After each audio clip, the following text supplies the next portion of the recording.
안녕하세요, 사랑하는 성도 여러분들. 오늘은 고린도 전서 10장 22절부터 마지막 33절까지 말씀에 대해 함께 생각해 보도록 하겠습니다.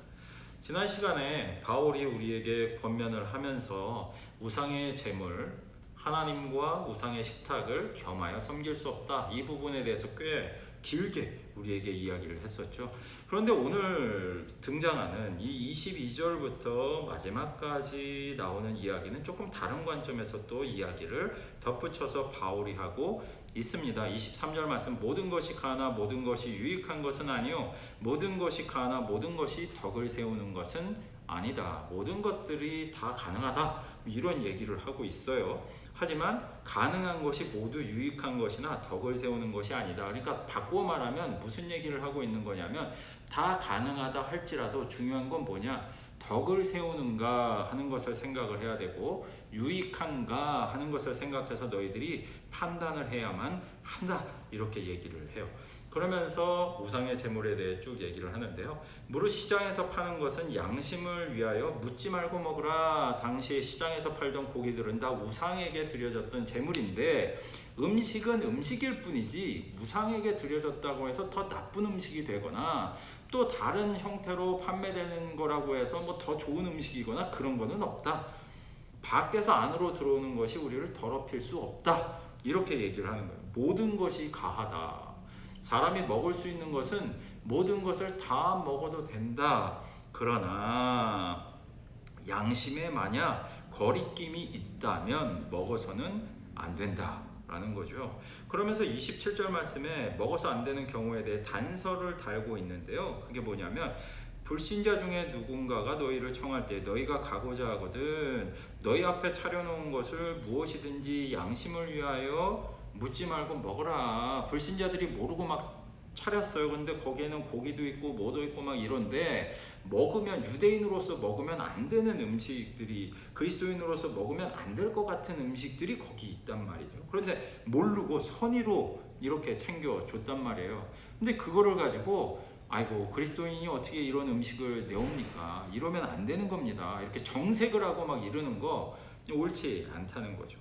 양심을 위하여 묻지 말고 먹어라, 이렇게 얘기를 하고 있어요. 누가 너희에게 이것을 재물이라고 말하거든 알게 한 자와 그 양심을 위하여 먹지 말아라. 그런데 옆에서 콕 찔러가지고 아이고 이거 우상에게 드린 재물인데 이거 먹어도 되는 겁니까? 이렇게 얘기하는 사람이 있거들랑, 그러면은 먹지 않아도 된다, 이렇게 얘기를 하고 있는 것이에요. 그러면서 29절, 내가 말한 양심은 너희의 것이 아니요 남의 것이니 어찌하여 내 자유가 남의 양심으로 말미암아 판단을 받으리요. 그러니까 이 되게 어려운 얘기인데요. 무슨 얘기냐면은, 내가 지금 먹어도 되는 걸 먹지 말라라고 말하고 있는 근본적인 이유는 뭐냐면, 너희 스스로 양심에 꺼리낌이 없다면 무엇을 먹어도 상관이 없는 것이지만, 그런데 다른 사람이 그걸 보면서 아이 깨름직한데, 아이고 목사님 그거 드셔도 돼요? 그거 우상에게 드린 제물인데 그거 먹으면 안 될 것 같은데, 나 이거 목사님이 이거 드시면 나 시험 들 것 같은데, 이런 얘기를 들으면 본인은 본인의 양심대로 막 드셔도 되지만, 먹어도 되는 거지만, 다른 사람이 그 모습을 보고 아우 나 시험에 들 것 같은데, 이런 사람이 옆에 있다면 먹어도 된다 안 된다? 그러면 안 된다는 거예요. 아까 했던 바로 그 이야기죠. 모든 것이 가하나 모든 것이 유익한 것이 아니고 모든 것이 가하나 모든 것이 덕을 세우는 것이 아니다. 그러니까 먹어도 되는 거지만 유익하거나 덕이 되지 않는 것이라면 해서는 안 된다 라고 지금 가이드라인을 세워주고 있는 것이죠. 그런데 바울이 도대체 무엇 때문에 이렇게 먹는 문제에 대해서 이야기를 하고 있는 것일까요? 그것은 먹든지 마시든지 무엇을 하든지 하나님의 영광을 위하여 해라 라고 얘기를 하면서 32절, 유대인에게나 헬라인에게나 하나님의 교회에나 거치는 자가 되지 말아라. 나와 같이 모든 일에 모든 사람을 기쁘게 하여 자신의 유익을 구하지 아니하고 많은 사람의 유익을 구하는 자, 그들로 구원을 받게 하기 위해서 하는 자, 나와 같은 자가 되라. 그러니까 바울이 지금 생각하고 있는 건 한 가지, 어떤 거죠? 도덕적으로 뭐 그게 어떠냐 뭐 저떠냐 이게 옳으냐 저게 옳으냐, 이것도 굉장히 중요한 것이지만, 아디아포라의 문제, 이래도 되고 저래도 되는 문제에 대해 여러분 너무 날카롭게 싸우지 말고 판단할 근거는 하나라는 거죠. 뭐 어떻게 하면 많은 사람들의 유익이 될까? 어떻게 하면 이렇게 함으로써 교회에 많은 사람들이 오게 될까? 어떻게 하면 예수님을 더 많은 사람이 믿게 될까? 구원에 이르게 될까? 구원을 받게 할까? 이 관점을 가지고, 선교적인 관점을 가지고 너희가 접근해야 된다. 이 문제에 대해서는 그렇게 해야 된다. 지금 이렇게 얘기를 하고 있다는 것입니다.